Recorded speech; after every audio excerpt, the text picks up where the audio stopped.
bonsoir. Oh ben là, faites un peu de bruit pour moi, faites un peu de bruit. Bonjour Shirley, Bonjour. bienvenue en Ardèche. Merci, merci. D'où venez-vous Shirley? D'où est-ce que je viens? Eh ben, avant l'Ardèche, j'étais à Paris. Je suis né d'ailleurs pas loin de Paris, à Clichy. Oui, Et, place Clichy.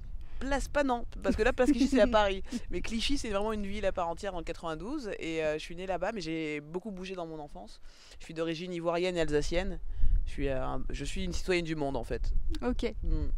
Je viens pas de... Ça te déçoit ma réponse? Un petit peu. Je crois qu'elle est déçue. Je ne viens pas que d'Afrique, non. Si c'est ça que tu voulais entendre, non. Qui vous a donné cette passion de la scène?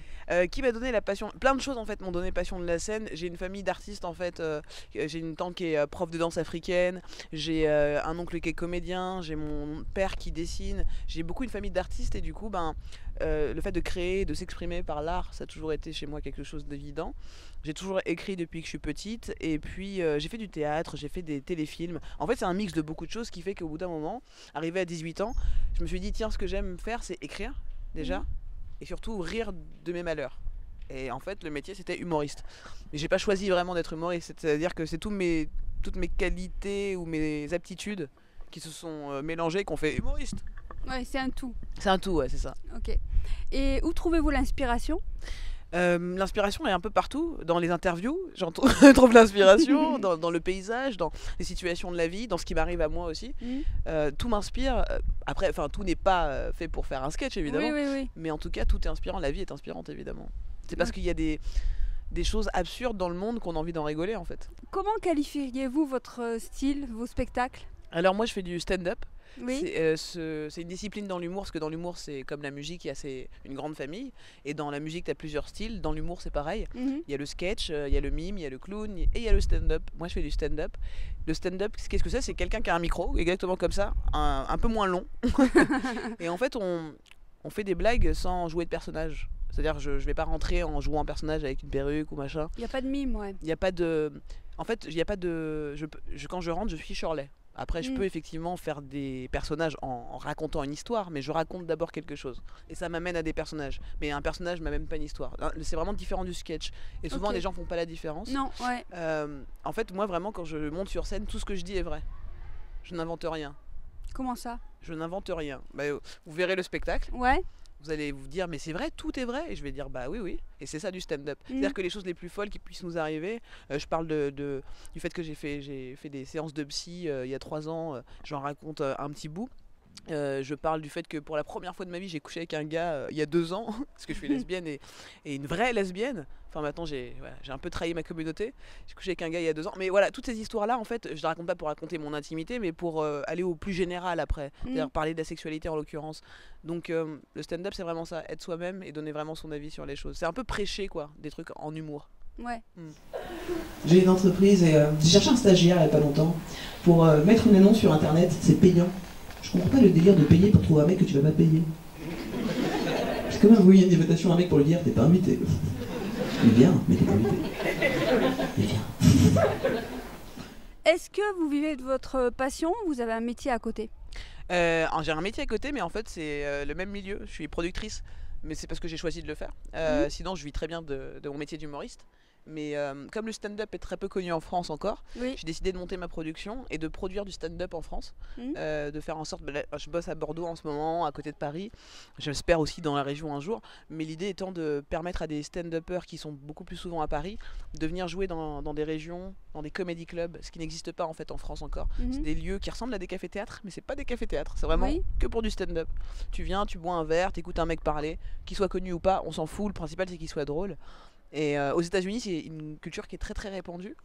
Et en France, ça commence à arriver. Donc voilà, j'ai 2 métiers, mais c'est dans le même domaine. Oui, ouais, j'en ai entendu parler, ouais, ça se fait de plus en plus. Oui, en fait, aux États-Unis, c'est quelque chose qui est très fréquent. Tous les grosses stars américaines produisent leurs spectacles. En fait, en stand-up, on est assez autonome dans notre façon de voir les choses. On est tout seul sur scène. Oui. On a un avis en plus sur les choses, donc on n'est pas là pour être... Souvent, vous regardez les stand-uppers américains, même s'ils sont très très riches et tout, ils sont rarement... ils sortent pas des comédie clubs, ils vont continuer de jouer dans des comédie clubs. Ici, en France, quand on fait des cafés-théâtres, c'est pour essayer de décoller et de faire un zénith et ne jamais revenir dans les cafés-théâtres. C'est pas la même culture. Donc moi, ma culture, c'est celle-ci. C'est rester sur le bitume, tu vois. Et là, le mec, bon, moi je suis à poil, il est à poil, tu sais, il me fait « Hey, on peut faire une photo ?»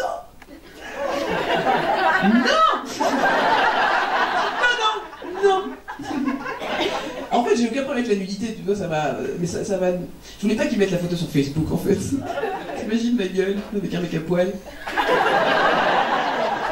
Est-ce que vous avez toujours le trac? Ça dépend, mais évidemment, le trac est toujours là parce que je suis encore en vie.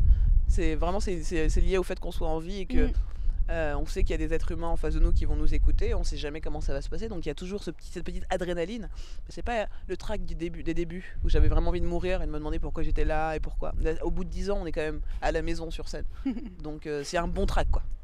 Quel est votre plus beau souvenir sur scène? Mon plus beau souvenir, j'ai du mal à faire des tops des trucs préférés de ma vie. Ou la phrase préférée, ou je sais pas. Non, mais il y a eu plein de trucs. Un regard, un sourire. Il y a eu tellement de choses, mais je crois que c'est le spectacle que j'ai rencontré ma femme, en fait.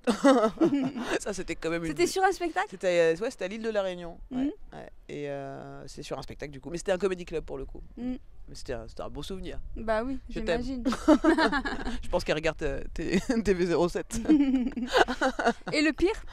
Et le pire, c'est quand j'ai rencontré ma femme. Hein, non, c'est pas le pire, mais c'est un souvenir qui m'a vraiment marqué. Je sais pas si j'en parlerai ce soir, mais des fois j'en parle. En fait, un jour, j'ai demandé justement si les gens... non, il s'en a un deuxième, ça. J'en ai deux. Il y en a un où j'ai joué mon spectacle, c'était au début de ma carrière, et il y a quelqu'un qui m'a dit à la fin, c'est génial parce que quand vous jouez, on oublie que vous êtes noir. Et j'étais là, ok. Vous le prennent comment? Ouais, en fait, je trouvais ça. En fait, j'étais pas choquée. J'étais choquée sans être choquée. C'est-à-dire que la personne était tellement émerveillée de ce qu'elle venait de voir.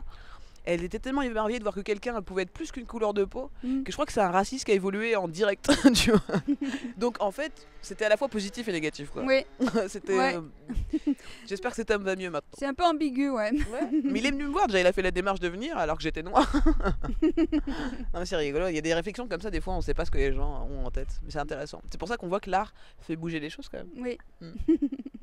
Merci Charlet. Mais merci à vous. Est-ce que vous avez un petit mot à dire aux Ardéchois? Ouais, vive l'Ardèche. Franchement, je crois que j'ai envie de venir vivre ici. Il y a pas mal de fermes communautaires, on m'a dit, dans le coin.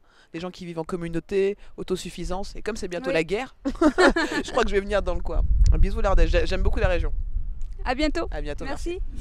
Vous voulez que je fasse des blagues? Vous êtes payé assez cher pour ça? Parce que ça fait longtemps, là.